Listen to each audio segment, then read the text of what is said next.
आज हम इस वीडियो के माध्यम से विधि शास्त्र के अंतर्गत आने वाला एक बहुत ही महत्वपूर्ण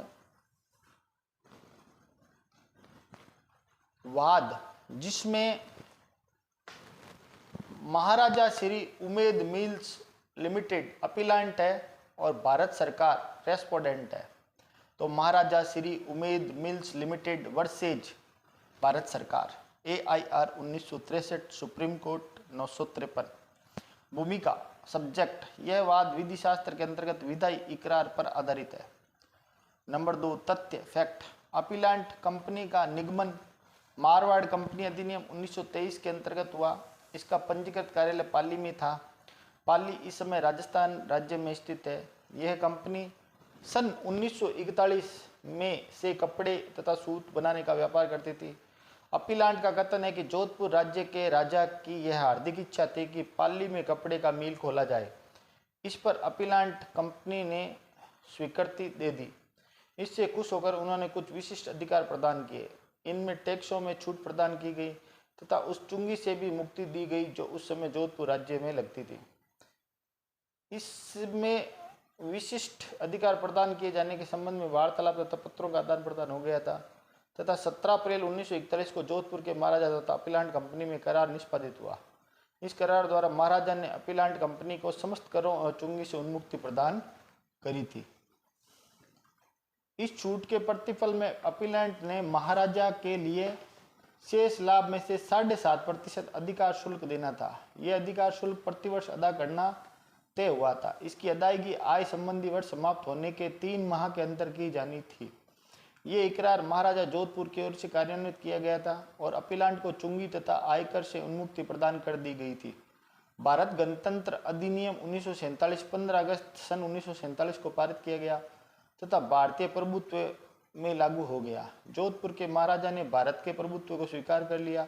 इसकी स्वीकृति के लिए एक दस्तावेज निष्पादित किया गया। पहले जोधपुर एक राजपूताना राज्य था। इन राज्यों का मिलन 3 कार्यक्रमों में हुआ था। जोधपुर राज्य के महाराजा अपने राज्य में प्रभुता संपन्न थे। उनको विधायी, कार्यपालिका और न्यायपालिका संबंधी सभी कार्यों को करने का अधिकार था।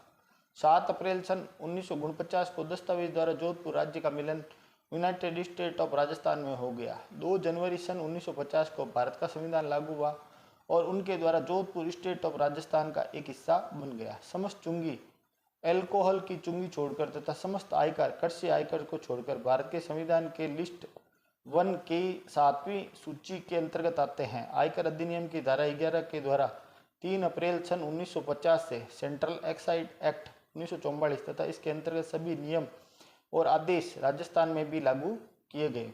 भारत सरकार द्वारा नियुक्त उत्पन्न अधिकारी ने अपीलांट कंपनी से 1 अप्रैल सन 1950 से 31 मार्च 1952 तक की अवधि का माल बनाने तथा उत्पादन करने के संबंध में उत्पादन कर वसूल कर लिया।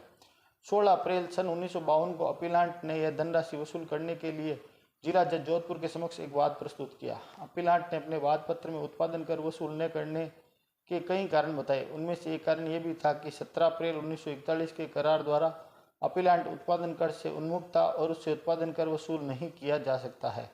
अपीलांट ने यह भी कहा कि भारत सरकार के ऊपर 10 अप्रैल सन 1941 का करार बंधनकारी है। अतः अपीलांट ने समस्त धनराशि ब्याज सहित वापस पाने की मांग प्रस्तुत की। इस वाद में यह भी प्रार्थना की गई कि राजस्थान तथा भारत सरकार के समस्त कर्मचारी अधिकारी वर्ग को रोका जाए ताकि वे भविष्य में अपीलांट से उत्पादन कर की वसूली न करें। यदि भारत सरकार उत्पादन कर समय समय पर वसूल करे तो उसको लौटाने के लिए राजस्थान सरकार जिम्मेदार है और उसको वह लौटाए। विचारण न्यायालय, कोर्ट ऑफ ट्रायल, जिला जज ने विचार प्रकट किया कि 17 अप्रैल सन 1941 का करार रेस्पोंडेंट पर बंधनकारी नहीं है। जिला जज ने यह भी विचार प्रकट किया कि यह इकरार परवर्ती स्थिति परिवर्तन के कारण निराश हो गया है, अतः इसको क्रियान्वित नहीं किया जा सकता। विचारण न्यायालय ने विचार प्रकट करते हुए अपीलांट का दावा खारिज कर दिया। उच्च न्यायालय, हाईकोर्ट, अपीलांट ने विचारण न्यायालय के निर्णय के विरुद्ध अपील प्रस्तुत की। यह अपील भी उच्च न्यायालय द्वारा खारिज कर दी गई। उच्चतम न्यायालय, राजस्थान उच्च न्यायालय से प्रमाण पत्र प्राप्त करके यह अपील उच्चतम न्यायालय में प्रस्तुत की गई। पक्षकारों के तर्क, अपीलांट की ओर से निम्न दलीलें तर्क पेश की गई। दिनांक 17/4/1941 का करार रेस्पोंडेंट को बंधनकारी है और निम्न न्यायालयों में इसके विपरीत निर्णय गलत है। दिनांक 17/4/1941 का करार एक संविदात्मक करार है, न कि विधि पर आधारित करार। अपीलांट की ओर से तर्क प्रस्तुत किया गया कि चूंकि यह संविदात्मक है, अतः जोधपुर राज्य जो भी अधिग्रहण करता है उसको समस्त अधिकार तथा आधार स्वीकार करने पड़ते हैं। विद्वान न्यायाधीशों ने करार का अवलोकन किया और अवलोकन करने के पश्चात उन्होंने यह मत प्रकट किया कि दिनांक 17/4/1941 का करार शुद्ध संविदात्मक है। यह पक्षकारों की सहमति से निष्पादित किया गया है। इसकी प्रकृति संविदात्मक है और इसका कोई भाग कानून पर आधारित नहीं है। अपीलांट यह सिद्ध नहीं कर सके कि यदि कोई राजा कोई आदेश पारित करता है तो कानून है, चाहे उस आदेश की प्रकृति किसी भी प्रकार की हो। कानून तथा संविदा में अंतर है। कानून को प्रभुसत्ता से शास्ति प्राप्त होती है, जबकि कानून के मध्य बंधनकारी होते हैं, जबकि ये कानून समस्त अधीनस्थ को बंधनकारी होता है। करार का एक पक्ष का राजा भी हो सकता है। करार में दो व्यक्तियों के विचारों का मिलन होता है, जबकि कानून प्रभुसत्ता संपन्न व्यक्ति की इच्छा होता है। एक राज्य अपने क्षेत्र में कानून बनाने व कानून लागू करने में सक्षम है। एक राज्य का राजा किसी दूसरे राज्य के लिए कानून नहीं बना सकता। यदि वह बना देता है तो अवैध एवं बंधनकारी नहीं होता है। इस प्रकार का उन्मुक्ति पत्र एक निरर्थक दस्तावेज है, उसको कानून की शक्ति प्रदान नहीं हो सकती है।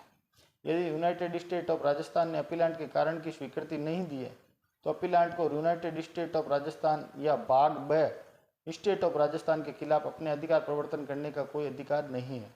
संविधान के अनुच्छेद 295(1)(ब) के अंतर्गत किसी भारतीय राज्य के अधिकार व दायित्व संविधान लागू होने के पश्चात भारत सरकार के अधिकार व दायित्व हो जाते हैं। यदि संविधान लागू होने के पहले कोई अधिकार या दायित्व किसी राज्य पर नहीं होता तो वह भारत सरकार का भी नहीं हो सकता है और उसको भारत सरकार के विरुद्ध लागू भी नहीं किया जा सकता, क्योंकि वह भारत सरकार में निहित नहीं होते हैं। अनुच्छेद 295(1) दो बातों को बताता है: कुछ संपत्ति तथा आस्ति भारत सरकार में निहित होना। नंबर 2, भारत सरकार के अधिकार, दायित्व तथा प्रभार। इस अनुच्छेद में ये कहीं भी नहीं कहा गया है कि संसद भाग ब के लिए आयकर या उत्पादन कर संबंधी कानून नहीं बना सकती है, और न ही यह अनुच्छेद संसद को इस प्रकार का कानून बनाने से रोकता है। अतः संविधान द्वारा संसद को कानून बनाने या लागू करने से रोका नहीं जा सकता है। निर्णय अपील खर्च सहित खारिज की जाती है। प्रतिपादित सिद्धांत: करार तथा कानून में अंतर होता है। संविधान के अनुच्छेद 295 के अंतर्गत संसद को संविदा की शर्तों को बदलने, जिसमें सरकार की जिम्मेदारी होती है, से रोका नहीं गया है। एक राज्य अपने राज्य के क्षेत्र में कानून बनाने के लिए सक्षम है, वह किसी दूसरे राज्य के लिए कानून नहीं बना सकता है। संविदा दो या दो से अधिक पक्षकारों के विचारों का मिलन होता है। यह या तो निष्पादन या निष्पक्ष होती है। यदि कोई अधिनियम इसको स्वीकार करता है तो या उसकी पुष्टि करता है तब यह कानून का रूप प्राप्त कर लेता है, फिर यह सिर्फ संविदा नहीं कहलाता है। तो हमने इस वीडियो के माध्यम से Maharaja Shri Umaid Mills Limited versus Bharat संघ का एक मुकदमा था, विधि शास्त्र के विधेय इकरार पर आधारित इस मुकदमे का अध्ययन किया। इसके फैक्ट है, कुछ फैक्ट के बाद में ये घटनाक्रम है, जो घटनाक्रम घटा है। बाद में इसको ट्रायल कोर्ट जिला जज ने भी इसके विचार प्रकट किए तथा 17 अप्रैल को उसे करार रेस्पोंडेंट पर बंधनकारी नहीं है। फिर हाईकोर्ट में भी अपील गई। अपीलांट का विचारण न्यायालय के निर्णय के विरुद्ध अपील प्रस्तुत की। अपील भी उस न्यायालय द्वारा खारिज कर दी गई।